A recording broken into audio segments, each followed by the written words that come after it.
বিসমিল্লাহ রহমান রাহিম। সূরা আলে ইমরান।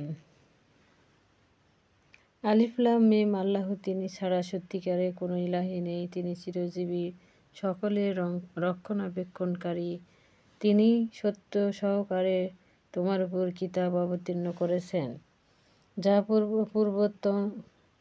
পূর্বতন কিতাবের সমর্থক, এবং তিনি তাওরাত ও ইনজিল অবতীর্ণ করেছেন ইতিপূর্বে মানব জাতির পথ প্রদর্শনের জন্য। আর তিনি সেই মানদণ্ড নাজিল করেছেন। যাই হোক, বাতিলের পার্থক্য দেখিয়ে দিন, নিশ্চয়ই যারা আল্লাহর আয়াতের সাথে কুফরি করে তাদের জন্য কঠিন শাস্তি রয়েছে।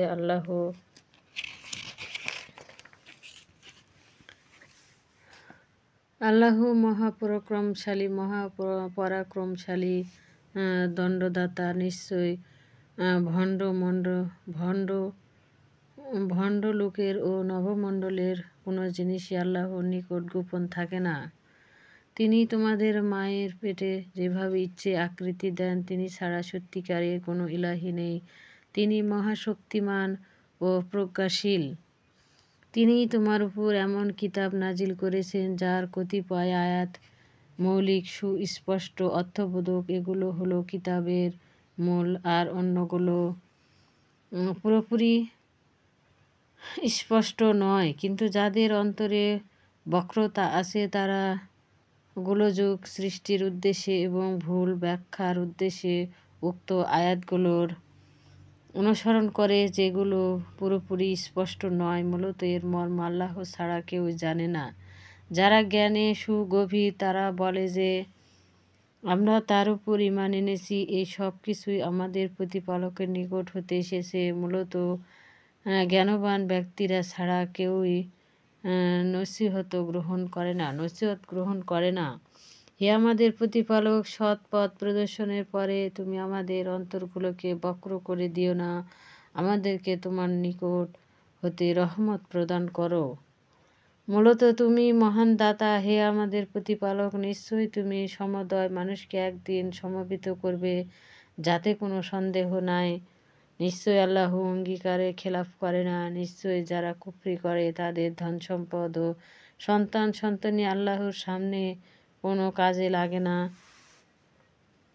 এবং তারাই আগুনের ইন্ধন। তাদের স্বভাব ফেরাউনি দল এবং তাদের আগের লোকদের মতন, যারা আমার আয়াতগুলোকে মিথ্যা প্রতিপন্ন করেছে। সুতরাং আল্লাহ তাদের গুনাহের দরুন তাদেরকে পাকড়াও করলেন। আল্লাহর শাস্তি দানে অত্যন্ত কঠোর। যারা কুফরি করে তাদের বলে দাও, তোমরা অচিরেই পরাজিত হবে, আর তোমাদেরকে জাহান্নামের দিকে হাঁকানো হবে। ওটা কতই না নিকৃষ্ট আবাসস্থান। তোমাদের জন্য অবশ্যই নির্দেশন আছে সেই দল সৈন্যর মধ্যে যারা পরস্পর প্রতিদ্বন্দ্বী রূপে দাঁড়িয়েছিল বদর প্রান্তরে। একদল আল্লাহর পথে যুদ্ধ করেছিল এবং অপর দল ছিল কাফির।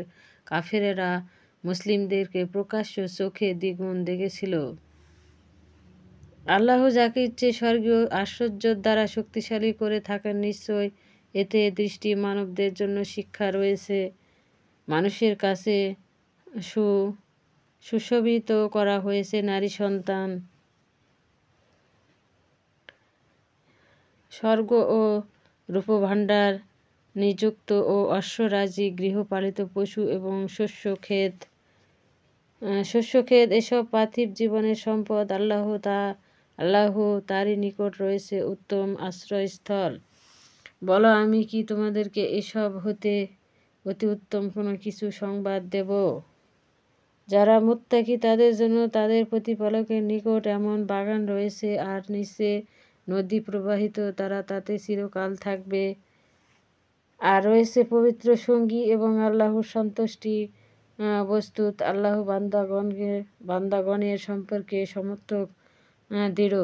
যারা প্রার্থনা করে, হে আমাদের প্রতিপালক, আমরা ঈমান এনেছি, অতএব আমাদের গুনাহসমূহ ক্ষমা করো এবং আমাদেরকে জাহান্নামের শাস্তি হতে রক্ষা করো। তারা ধৈর্যশীল ও সত্যবাদী।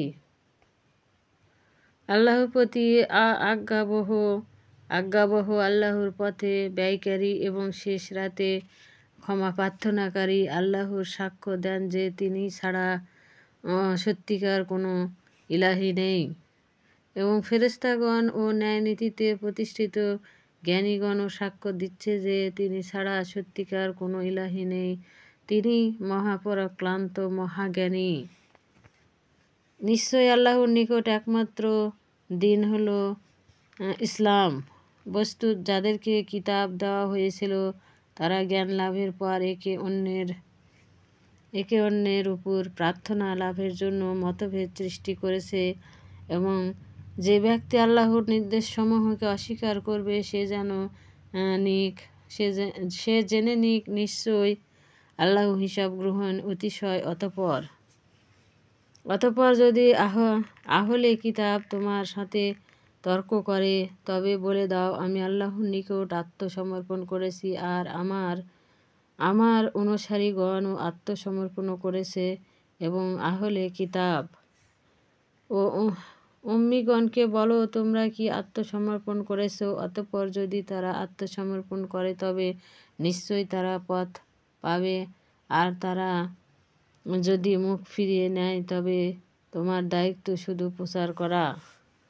আল্লাহ বান্দাদের সম্পর্কে সমর্থক দৃঢ়, যারা আল্লাহর আয়াতসমূহ অমান্য করে, নবীদেরকে অন্যায়ভাবে হত্যা করে এবং মানুষদের মধ্যে যারা ন্যায় নীতি শিক্ষা দেয় তাদেরকে হত্যা করে, তাদেরকে যন্ত্রণাদায়ক শাস্তি সংবাদ দাও। এরাই তারা যাদের সমুদয় আমল দুনিয়া ও আখিরাতে নির্ভর হবে এবং তাদের কোনো সাহায্যকারী নেই। তুমি কি তাদের প্রতি দৃষ্টি নিক্ষেপ করনি যাদেরকে কিতাবে অংশ দেওয়া হয়েছিল, তাদেরকে আল্লাহর কিতাবের দিকে আহ্বান করা হয়েছিল যাতে এটা তাদের মধ্যে মীমাংসা করে দেয়। এরপর তাদের একদল বিমুখতা অবলম্বন করে ফিরে যায়। এটা এজন্য যে তারা বলে, দিন কর্তন ছাড়া জাহান্নামের আগুন কখনো আমাদেরকে স্পর্শ করবে না, এবং তাদের কল্পিত ধারণাসমূহ দিনের ব্যাপারে তাদেরকে ধোঁকায় ফেলে রেখেছে। অনন্তর তাদের কি দশা ঘটবে যখন আমি তাদেরকে সেই দিনে একত্রিত করব, যে দিনটি সংঘটিত হওয়ার ব্যাপারে কোনোই সন্দেহ নেই, এবং প্রত্যেককে তার অর্জিত প্রতিফল পূর্ণভাবে দেওয়া হবে, আর তাদের প্রতি কোনো জুলুম করা হবে না। বলো, হে আল্লাহ, তুমি সমুদয় রাজ্যর মালিক, যাকে ইচ্ছে রাজ্য দান করো আর যার থেকে ইচ্ছে রাজ্য কেড়ে নাও, এবং যাকে ইচ্ছে সম্মানিত করো আর যাকে ইচ্ছে অপদগ্ধ করে। তোমাদের হাতে সব রকম কল্যাণ। নিশ্চয়ই তুমি সকল বস্তুর উপর ক্ষমতাবান। তুমি রাতকে দিনের ভিতর আর দিনকে রাতের ভিতর ঢুকিয়ে দাও। তুমি জীবিতকে মৃত হতে বের করো এবং মৃত্যুকে জীবিত হতে বের করো, আর যাকে ইচ্ছে বেহিসাব রিজিক দান করো। মুমিনগণ যেন মুমিনদের ছাড়া কাফেরদের সঙ্গে বন্ধুত্ব না করে, মূলত যে এমন করবে আল্লাহর সাথে তার কোনো কিছুর সম্পর্ক নেই। তবে ব্যতিক্রম হলো যদি তোমরা তাদের জুলুম হতে আত্মরক্ষার জন্য সতর্কতা অবলম্বন করো, আর আল্লাহ তার নিজের সম্বন্ধে তোমাদের সাবধান করেছেন। এবং আল্লাহর দিকে প্রত্যাবর্তন বলো, তোমরা তোমাদের অন্তরে বিস্ময়কে গোপন করো অথবা প্রকাশ করো, আল্লাহ তাআলা জানেন।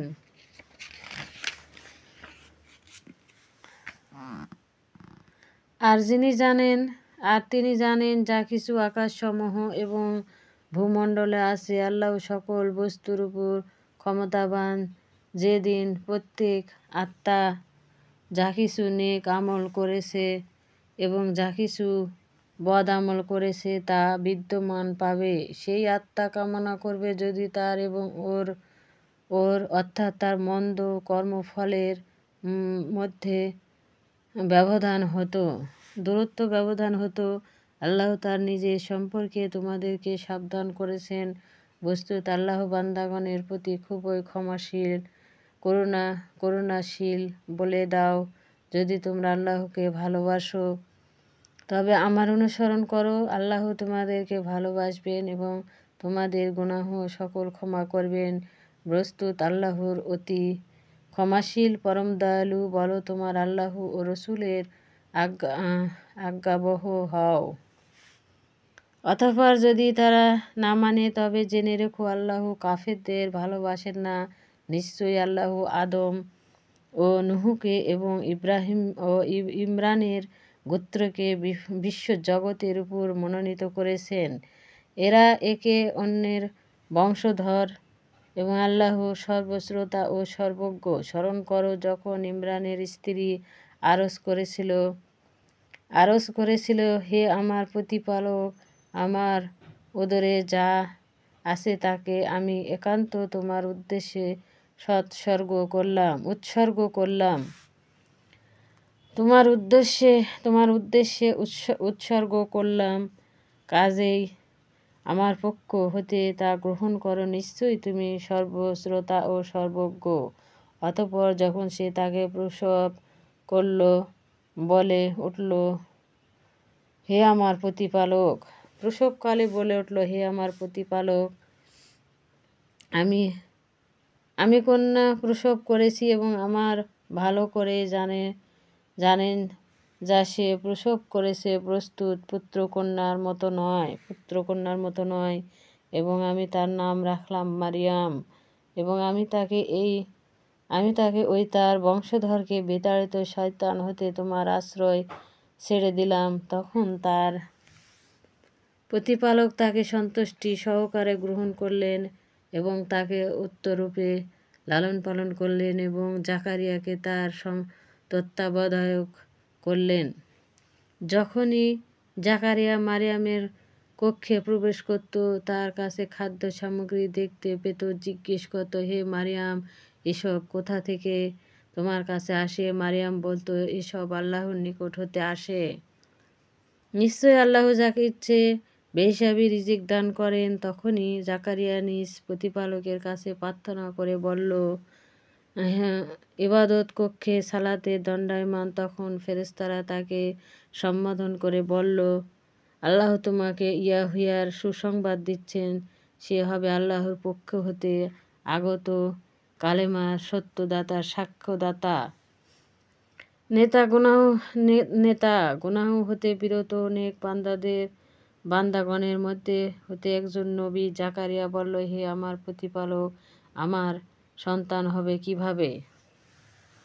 আমি তো বার্ধক্য পুষেছি এবং আমার স্ত্রী বন্ধ্যা। তিনি বললেন, এভাবে আল্লাহ যা ইচ্ছা করেন তাই সম্পন্ন করে থাকেন। সে বলল, হে আমার প্রতিপালক, আমার জন্য কোনো নির্দেশন দাও। তিনি বললেন, তোমার জন্য নির্দেশন এই যে 3 দিন তুমি ইশারা ছাড়া লোকের সঙ্গে কথা বলতে পারবে না এবং তোমাদের প্রতিপালককে অধিক স্মরণ করবে এবং সকাল সন্ধ্যায় তার পবিত্রতা মহিমা ঘোষণা করবে এবং স্বয়ং করো।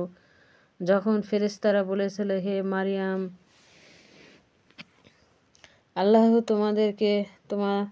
আল্লাহ তোমাকে বেছে নিয়েছেন এবং তোমাকে পবিত্র করেছেন আর তোমার দুনিয়ার নারীদের উপর তোমাকে মনোনীত করেছেন। হে মারিয়াম, তুমি তোমার প্রতিপালকের অনুগত হও।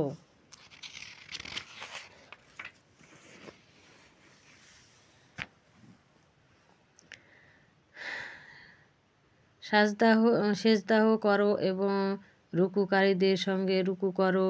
এসব অদৃশ্যের সংবাদ আমি তোমার কাছে তা ওয়াহী দ্বারা পুছে দিচ্ছি। বস্তুত তুমি তাদের নিকট উপস্থিত ছিলে না যখন তাদের কোনো ব্যক্তি মারিয়ামকে লালন পালন